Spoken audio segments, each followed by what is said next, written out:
Yang ketiga, wa'aradakum. Yang ketiga, yang diharamkan di dalam agama kita kepada sama muslim tidak boleh saling menzalimi, itu adalah kehormatan. Jadi kita diminta untuk tidak melakukan kezaliman terhadap kehormatan. Maka Bapak dan Saudara, apa contoh kehormatan ini? Contohnya adalah tidak boleh bagi kita untuk membuka aibnya. Ya, tidak boleh membuka aibnya. Kalau kita tahu aibnya, tutupi aibnya, jangan dibuka. Demikian pula kita tidak boleh mencelanya. Jadi mencela, mencaci maki, ini kita tidak boleh. Sesama saudara sama muslim, kita tidak boleh mencela, tidak boleh mencaci maki. Karena di dalam agama kita Nabi sudah bersabda, wa'aradakum haramun alaikum, dan kehormatan itu haram bagi kita. Tidak boleh kita menjatuhkan kehormatan saudara kita, mencaci makinya, meremehkan. Nabi pernah bersabda, la tahtakir man dunaka fa inna likulli syai'in maziyah. Janganlah meremehkan orang selainmu, karena setiap orang pasti punya kelebihan. Dalam Al-Quran juga disebutkan tidak boleh bagi kita untuk banyak punya prasangka buruk. Ya ayyuhalladzina amanu, wahai orang-orang yang beriman, istanibu katsiran minadh-dhanni, jauhilah banyak prasangka buruk. Inna ba'dadh-dhanni ismun, jauhilah banyak prasangka, karena sebagian prasangka itu adalah dosa. Tidak boleh pula bagi kita wala tajassasu, tidak boleh memata-matai saudara kita. Wala yaktab ba'dukum ba'dha, tidak boleh ngerasani sebagian satu dengan sebagian yang lain, lalu menjatuhkan kehormatannya, membuka aibnya, mencaci makinya, menghinanya. Na'udzubillahi min dzalik. Tidak boleh bagi seorang muslim untuk melakukan kezaliman, karena ketiga-tiganya zalim. Satu, apa tadi? Darah, tidak boleh kita tumpahkan, tidak boleh disakiti. Dua, harta tidak boleh dirampas, tidak boleh kita rusak. Jadi dirampas tidak boleh, dirusak juga tidak boleh. Misalnya kita tahu ada punya pohon tetangga dirusak,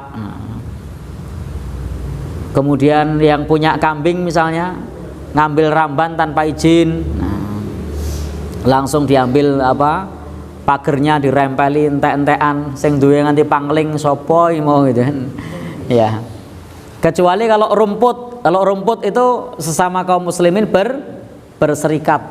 Rumput dimanapun yang di situ tidak ditanam, tidak bertuan, maka seorang muslim di situ berserikat.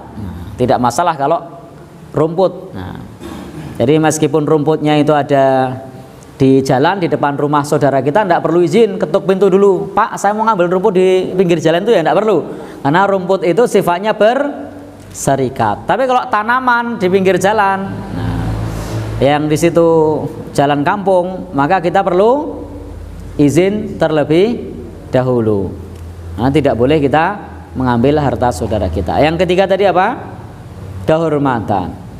Kehormatan tidak boleh dijatuhkan dengan cara menghina, meremehkan, dan seterusnya.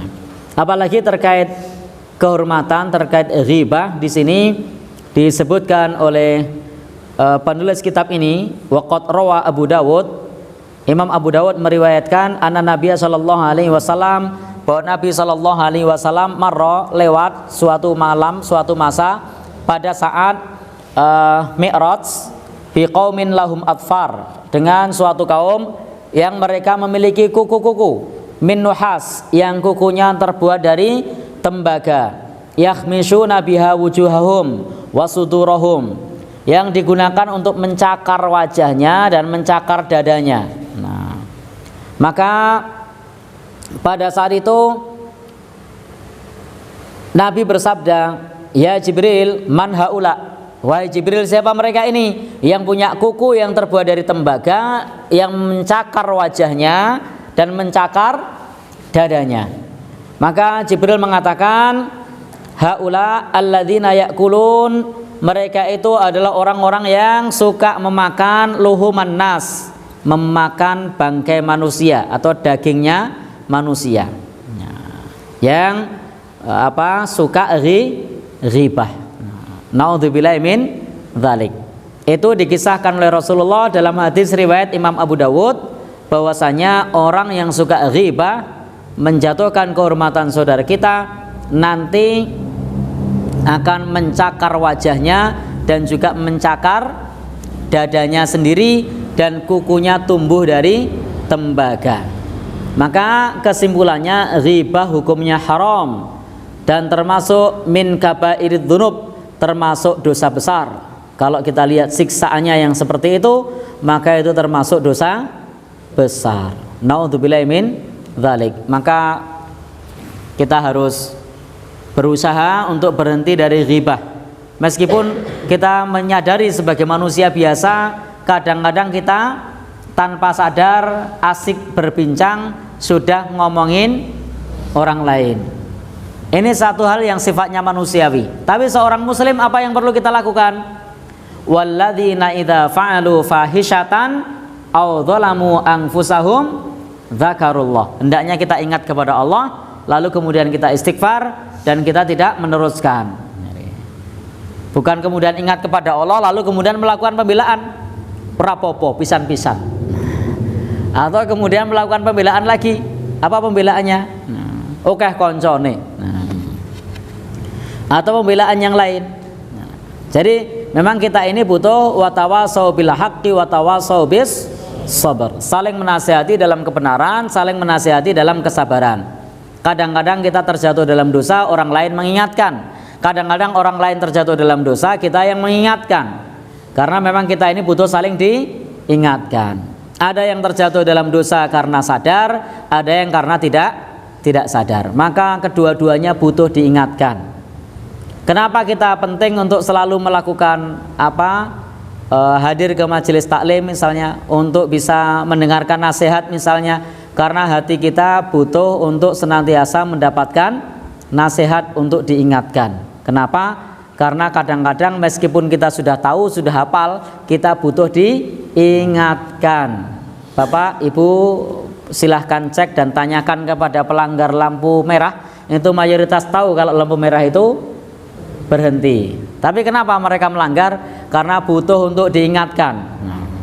Jadi butuh untuk diingatkan. Bahkan semua orang yang di lampu merah ketika kuning itu paham kalau kuning itu suruh waspada pelan-pelan. Tapi kalau kuning dibanterke, itu mereka semua tahu apa enggak? Tahu. Nah, karena memang kita ini butuh untuk diingatkan. Butuh diingatkan. Tidak bisa serta-merta tahu kemudian praktek. Tapi memang butuh diingatkan. Bahkan semua orang yang melakukan ghibah ngerasani semuanya tahu kalau ngerasani itu dosa. Kenapa dilakukan? Karena kita butuh diingatkan. Ya, karena butuh diingatkan.